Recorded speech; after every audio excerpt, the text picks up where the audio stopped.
il est possible de se syntoniser même à distance. Je l'ai fait mercredi dernier dans ma session en direct de ma chaîne privée où je leur ai proposé une petite méditation de 1 minute. Et cette méditation, c'était simplement fermer les yeux et de sentir toutes les personnes qui étaient non seulement en direct en train de suivre l'émission, mais aussi toutes les personnes qui en différé allaient revenir, puisque du point de vue de la physique quantique, la notion de temps est une notion très virtuelle. Ce qui fait que même si vous nous écoutez maintenant en différé, eh bien, vous pouvez très bien vous syntoniser avec les personnes qui sont actuellement, vous êtes 15 419 actuellement, eh bien, vous pouvez vous syntoniser avec les personnes. Et c'est en faisant cela que vous allez pouvoir créer ce qu'on appelle en physique quantique une cohérence quantique. Alors, la cohérence quantique, c'est quoi? Je vous donne juste une explication très simple. La cohérence quantique, c'est lorsque les états de plusieurs atomes, l'un à côté de l'autre, commencent à vibrer non seulement à la même fréquence, mais avec la même phase. Donc, il y a une cohérence de phase, c'est-à-dire que ils sont tous au maximum en même temps, ils sont tous au minimum en même temps. Ça, ce sont des états qui, normalement, sont des états exceptionnels, qui n'existent dans la matière inerte que proche du zéro absolu.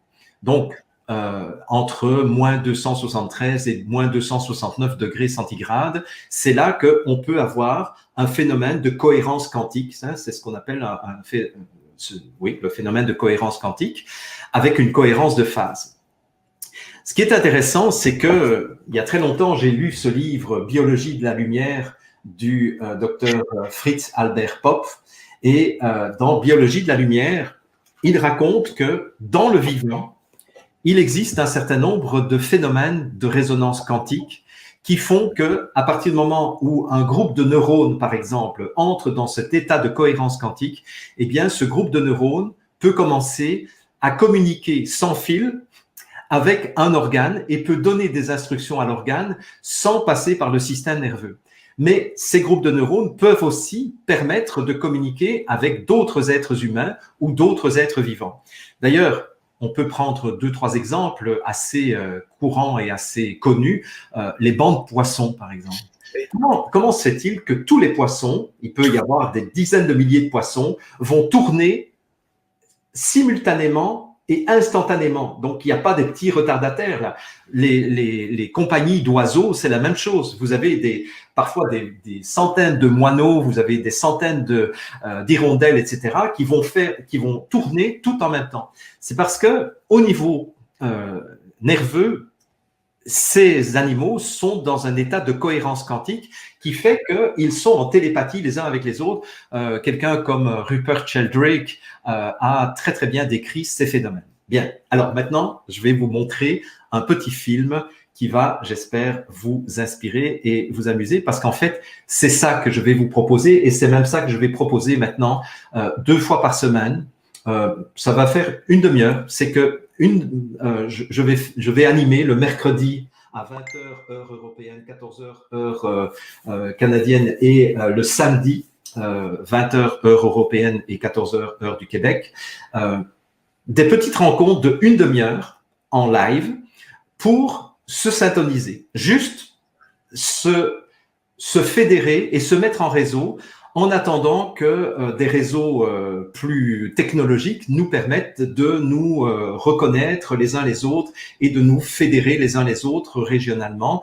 C'est ce à quoi je continue à travailler avec mon équipe informatique, mais mon équipe informatique a eu pas mal de problèmes et de soucis qui ont fait qu'on n'a pas encore réussi à terminer ce que nous voulions faire. Alors, je vais vous montrer une expérience faite par des Japonais.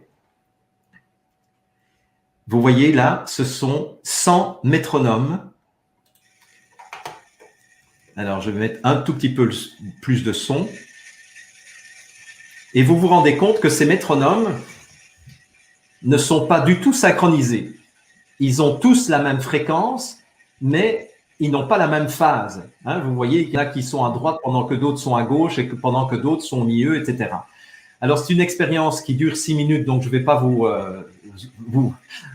imposer les 6 minutes d'expérience, mais regardez ce qui se passe. Alors, j'avance un petit peu dans le temps. Je ne sais pas si vous entendez que ça commence à… Alors, il y en a qui ne sont pas encore complètement syntonisés. Regardez dans la colonne, la première colonne de droite, vous en voyez qui sont à droite pendant que d'autres sont à gauche. Et regardez ce qui va se passer bientôt. Alors, il y en a encore un ici, là, le cinquième à droite n'est pas encore complètement synchronisé.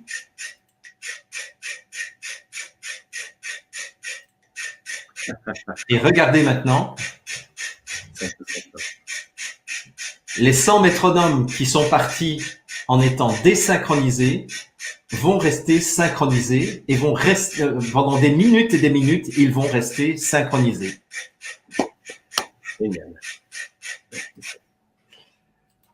Alors, moi, ça, j'ai trouvé ça extraordinaire parce que ça m'a fait penser aussi à une autre expérience qui est une expérience très célèbre, qui est l'expérience du centième singe. Je ne sais pas si vous vous souvenez de cette expérience. C'est une expérience qui a eu lieu à partir de 1952 et qui a duré 6 ans, donc de 52 à 58, sur l'archipel de Koshima. Donc, c'est un archipel japonais. Et des éthologues, donc des gens qui étudient le comportement animal, ont eu l'idée de jeter des patates douces à des macaques. Et les macaques ont récolté ces patates douces, ont commencé à les manger, mais ces patates, comme elles étaient tombées dans le sable, manger des patates avec du sable, c'est pas génial. Et puis, il y a eu des jeunes femelles macaques qui ont eu l'idée d'aller tremper les patates douces dans l'eau de la mer et de commencer à les manger. Puis, elles ont indiqué cela à d'autres jeunes femelles, etc. Donc, ça a pris un certain temps et les vieux et les vieilles macaques sont restés en dehors du jeu, n'ont pas changé leur comportement, etc. Et à un moment donné, miracle, au moment où il y avait eu une proportion suffisante de macaques qui avaient adopté ce nouveau comportement, tout le reste de la compagnie de macaques a adopté instantanément ce comportement. C'est-à-dire que même les vieux récalcitrants se sont mis à laver eux aussi leurs patates douces pour manger. Mais non seulement ça s'est passé, mais comme les chercheurs observaient les macaques sur d'autres îles de l'archipel, mais dans lesquelles il n'y avait eu aucun changement de comportement, au moment où sur la première île, tous les macaques ont adopté ce nouveau comportement, sur les autres îles, alors qu'il n'y avait pas de communication, visible entre ces premiers macaques et les macaques des autres îles, dans toutes les autres îles, les macaques ont commencé à adopter le même comportement. Hein, bon. Alors, je pourrais encore vous parler très longtemps, mais je pense que j'étais assez long. Mais ça veut dire quoi? Ça veut dire que pour l'instant, je pense que nous qui nous considérons comme pas dupes, hein, je n'aime pas le mot éveillé, donc je vais dire nous ne sommes pas dupes de la propagande et de la manipulation dont nous faisons l'objet. On peut parfois se décourager en disant mais il n'y a plus moyen de faire changer d'avis un certain nombre de choses, de gens, et en plus ça nous met dans une situation de conflit, il y a des ruptures au niveau familial, etc., etc. Et moi, je me demande dans quelle mesure on ne devrait pas arrêter pour l'instant d'essayer de convaincre notre entourage que nous sommes dans une propagande, nous sommes dans le mensonge, etc. Mais simplement nous syntoniser sur le plan spirituel, sur le plan psychique. Et c'est pour ça que je propose donc ces rendez-vous du mercredi et du samedi à 20h pour juste renforcer, parce que c'est la dernière chose que je veux vous dire, pour renforcer cet état de cohérence quantique. Parce qu'à partir du moment où on est dans un état de cohérence quantique, il y a une amplification de l'onde qui peut se faire sur le plan quantique. Et ça, c'est intéressant parce que peut-être qu'en faisant cela, c'est un pari que je fais, hein, mais je sais que le pari a déjà été fait par Maharishi, entre autres, où ils ont fait des méditations à New York à 5000, je crois, et ils avaient fait cette méditation en collaboration avec le FBI et la police de New York et d'autres villes, et où ils avaient vu que pendant ces méditations, il y avait eu une baisse très significative de la criminalité dans les grandes villes des États-Unis. Donc, je pense que ce genre de phénomène, c'est pas seulement pour les macaques que ça marche aussi pour les humains. Je pense que juste continuer à entretenir notre esprit à un haut niveau de vibration, à nous alimenter, à nous nourrir de lectures qui élèvent notre âme, à nous alimenter et nous nourrir de musique qui élève notre âme, etc. C'est peut-être le meilleur service que nous pourrions rendre, parce qu'au moment que le basculement de conscience va se faire, eh bien, nous contribuerons à ce que le basculement de conscience se fasse dans le sens du respect du vivant, du respect de l'amour, du respect de la clarté, de l'intelligence, de l'esprit, et pas dans le sens de ce totalitarisme qui est en train d'essayer d'être, qui essaye pour l'instant de s'installer dans nos sociétés.